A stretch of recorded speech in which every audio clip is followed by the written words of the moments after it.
आपके मन में एक प्रश्न होता है कि राम जी ने लंका जाते समय रावण से युद्ध करने के लिए वानरों की सेना क्यों बनाई? कभी सोचा आपने? आपको कुछ हो रहा है विचार? पंचतत्व प्रभु कुछ मन में आ रहा है? मेरे मन में आ रहा है। इलेक्शन के रिजल्ट के बाद मुझे बहुत समझ में आ रहा है कि राम जी ने मनुष्य की सेना न बनाकर वानरों की सेना क्यों बनाई। 4 जून के रिजल्ट के बाद इतना समझ में आया कि राम जी ने अच्छा हुआ वानर की सेना बनाई, अच्छे से राम जी के साथ रहे, रावण के साथ युद्ध किए, विजय प्राप्त हुई। यदि मनुष्य की सेना लेकर राम जी गए होते ना, तो ये मनुष्य राम जी के साथ तो चलते, लंका भी पहुंच जाते, लेकिन लंका जाकर देखते हो रावण की लंका सोने की बनी है। ये सारे मनुष्य सोने की ईंट, सोने का हार उसी में रह जाते और राम जी अकेले हो जाते। यही बात नरेंद्र मोदी जी के साथ कल हुई है। सस्ता राशन चाहिए, सस्ता गेहूं चाहिए, सस्ता चावल चाहिए, उस थोड़े बहुत धन रुपये के प्रलोभन में एक साधु का साथ छोड़ दिया भारत के लोगों ने। कितना सुंदर आयोजन नरेंद्र भाई मोदी का था कि 400 से अधिक सीट आए तो आने वाले दिनों में निर्णय लेने में या परिवर्तन लाने में कठिनाई नहीं होगी।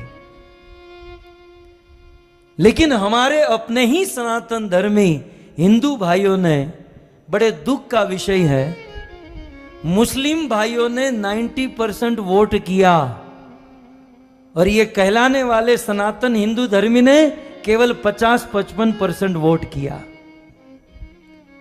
मैं आपके हाथ उंगली देखना नहीं चाहता हूं या दिखाना नहीं चाहता हूं कि हम कैसे हैं, लेकिन बड़ा दुख होता है कि हरि का एक लाल है।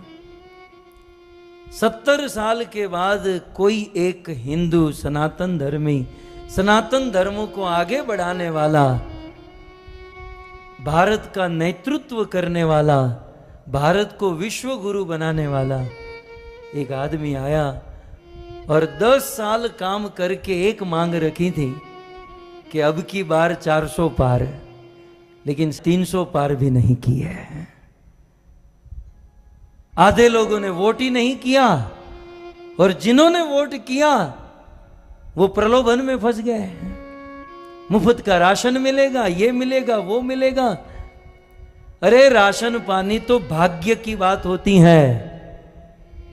यह दिन दूर नहीं, यदि जनसंख्या पर नियंत्रण नहीं किया गया तो विधर्म की संख्या बढ़ेगी और यह कथा कीर्तन करना भी कठिन हो जाएगा। रात को सोए होंगे, आपके गले काटकर लोग चले जाएंगे।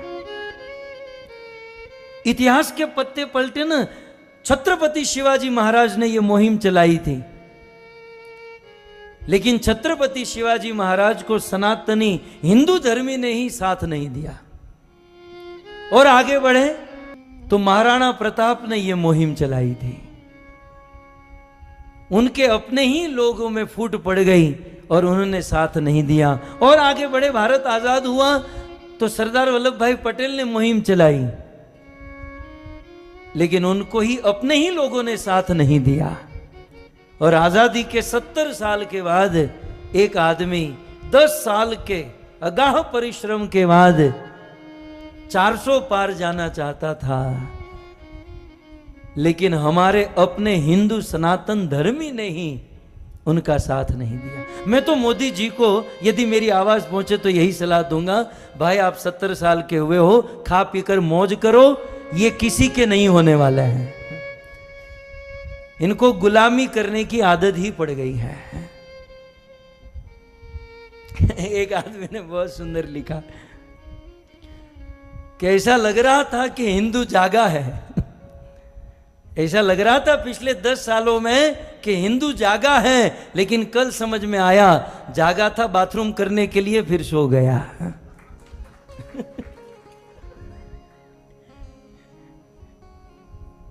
क्या हिंदू जागा है। यदि बहुमत होता तो भारत का दृश्य कुछ और होता। हम अपने आप को भारतीय मानते हैं ना, तो भारत का संविधान थोड़ा बहुत जानना चाहिए, भारत का गणतंत्र हमें समझना चाहिए, और हमें हमारी जिम्मेवारी समझकर काम करना चाहिए था। लेकिन अब क्या करें, ये प्रवचन यदि 2 महीने पहले किया होता तो अच्छा था। मैं भी अमेरिका से अभी अभी आया है? लेकिन हमें तो विश्वास था, पता नहीं ऐसा निकलेगा। एक बात याद रखिएगा, मोदी जी तो प्राइम मिनिस्टर बनेंगे, वो तो बड़ा प्रधान हो ही चुके हैं, लेकिन जो उनको निर्णय लेने हैं वो नहीं ले पाएंगे क्योंकि अल्पसंख्यक है। जो उनको क्रांति लानी वो नहीं कर पाएंगे। तो इस दौर से ये मोदी जी की हार नहीं है, ये हम हिंदुओं की सनातन धर्म की हार है, ये हम लोगों की हार है। और हम लोग वो छोटे छोटे प्रलोभन में हैं।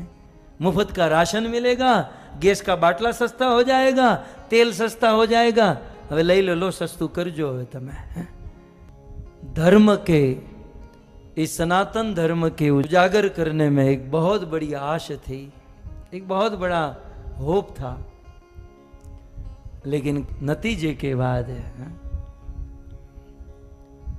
बहुमति से यदि मोदी जी नहीं आए तो एक हिंदू धर्म के लिए, सनातन धर्मियों के लिए लज्जा का विषय है।